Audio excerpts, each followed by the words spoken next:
Joseph was very much loved by Jacob because he had been born to him in his old age. He made a richly ornamented robe for Joseph, which made his brothers jealous.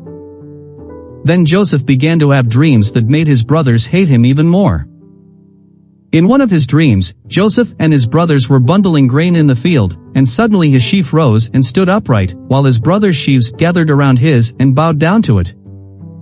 When he told his brothers about this dream, they hated him even more and started plotting against him.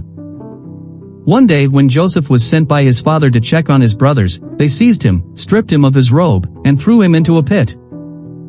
Later, when a caravan of Ishmaelites was passing by, the brothers sold Joseph to them as a slave. The traders took him to Egypt and sold him to Potiphar, the captain of Pharaoh's guard. In Egypt, Joseph gained his master's trust but was later falsely accused and sent to prison. While in prison, Joseph correctly interpreted the dreams of his fellow prisoners, and his reputation as an interpreter of dreams reached Pharaoh.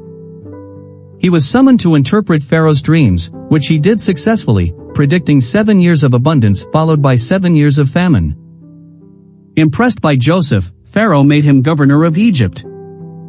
Joseph's predictions came true, and Egypt experienced 7 years of abundance and stored up crops, which helped them during the 7 years of famine that followed. The famine extended beyond Egypt, and people from other regions, including Joseph's brothers, came to Egypt to buy grain. When his brothers arrived, they did not recognize Joseph, but he recognized them. After testing them, he revealed his identity. Joseph forgave his brothers for what they had done and invited them and his father to live in Egypt, where he ensured their livelihood.